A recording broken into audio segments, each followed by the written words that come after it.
You know that friend who always cancels plans? The one who's sick again, tired again, maybe next time? That friend isn't avoiding you. They're protecting something. If you're someone who genuinely gets more excited about a Friday night in pajamas than a Friday night out, this isn't an intervention. This is an explanation. Because what society calls boring, neuroscience calls something else entirely. Let me paint you a picture. It's 6 p.m. on a Saturday. Your phone lights up. Group chat.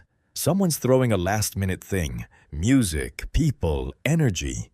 And in your chest, something tightens. Not anxiety exactly. More like a quiet refusal. Your nervous system just said no before your mouth could form the words. Most people don't understand this.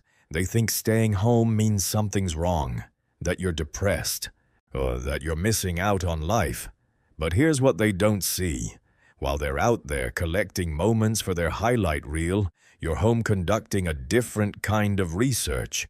You're studying yourself. You're recharging a battery they don't even know exists. Psychology has a name for this. Optimal arousal theory. Your nervous system has a set point. A level of stimulation where you function best. Extroverts need the noise, the chaos, the constant input to feel alive. Their brains literally produce less dopamine from internal activity, so they seek it externally.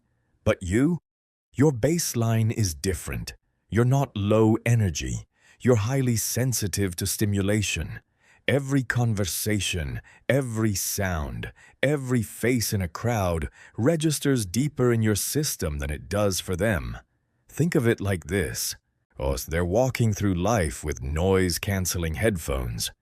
You're walking through life with a microphone that picks up everything. The hum of the refrigerator, the shift in someone's tone, the way the light changes when the sun sets. You're not missing details. You're drowning in them, and when you finally close your door and the world goes quiet, that's not isolation. That's your nervous system finally able to breathe.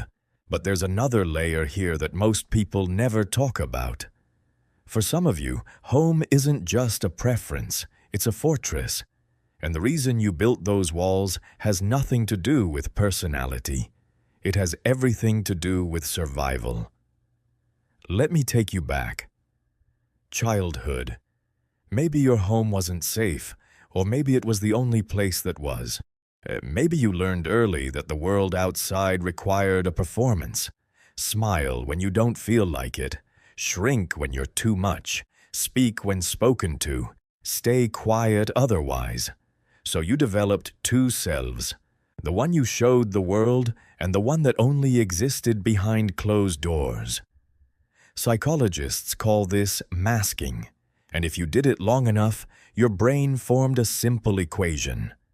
Outside equals danger. Inside equals relief. Not because you hate people, but because the act of constantly translating yourself for others is exhausting. Every social interaction became a transaction where you gave more than you got. And eventually, your nervous system learned staying home isn't giving up, it's self-preservation. Now let's talk about control, because this is where it gets interesting. Out there in the world, you control nothing. Traffic happens, plans change, someone shows up late, someone's in a bad mood, someone talks too loud, stands too close, asks too many questions. Your environment is a constant negotiation with forces you can't predict. But home? Home is yours. You control the temperature, the lighting, the noise level, what you eat, when you speak, who you let in. For people with anxiety, trauma, or neurodivergence, this control isn't a luxury. It's medicine. Your home becomes the one place where your nervous system doesn't have to be on guard, where you're not scanning for threats, where you're not performing, where you can just exist without narration. And here's what science found that validates everything you've ever felt. A 2019 study on introverts and highly sensitive people showed something remarkable. These individuals don't avoid social situations because they lack social skills. They avoid them because their brains process social information more deeply. Meaning, while everyone else is having a surface-level good time, you're unconsciously analyzing body language, tone shifts, group dynamics, power structures, and emotional undercurrents. You're not antisocial, you're socially exhausted. This is why, after a party, they're energized and you need 3 days of silence to recover. It's not weakness, it's a fundamentally different operating system. But let me tell you what might be the most important part of all this. The thing no one ever says out loud. Staying home doesn't mean you're missing out. It means you've discovered something most people spend their entire lives searching for. The ability to be enough for yourself. Most people are terrified of being alone because when the noise stops, they have to face themselves, their thoughts, their feelings, the parts they've been running from. But you've made peace with your own company. You've learned that solitude isn't loneliness, it's intimacy with yourself. And that's not common, that's rare. Think about the greatest thinkers, artists, and creators in history. Einstein, Virginia Woolf, Nikola Tesla, Emily Dickinson. They didn't create their best work at parties. They created it in quiet rooms, alone, with nothing but their thoughts. Because deep work, real growth, requires the kind of stillness that only solitude provides. Your Friday nights at home aren't wasted. They're where you process, where you create, where you become. While everyone else is busy performing their lives for an audience, you're actually living yours. Now, I need to make something clear. There's a difference between healthy solitude and hiding. If you're staying home because you're afraid of judgment, rejection, failure, that's not preference, that's avoidance, and that deserves attention. But if you're home because it genuinely fills you up, because your best self emerges in stillness, because you've learned to hear the voice inside you that gets drowned out by the world, then you're not broken.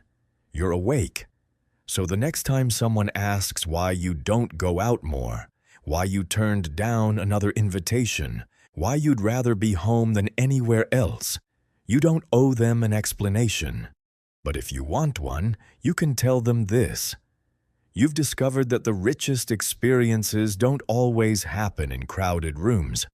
They happen in quiet moments, in the pause between thoughts, in the choice to honor your own needs over someone else's expectations.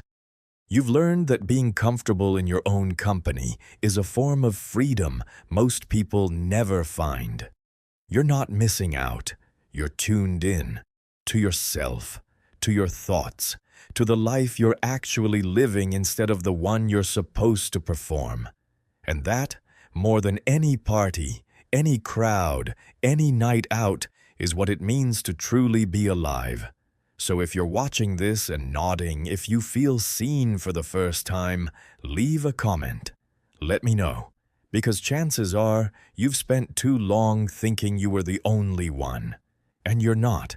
There's an entire community of people who understand that sometimes the bravest thing you can do is close the door, turn off your phone, and simply exist.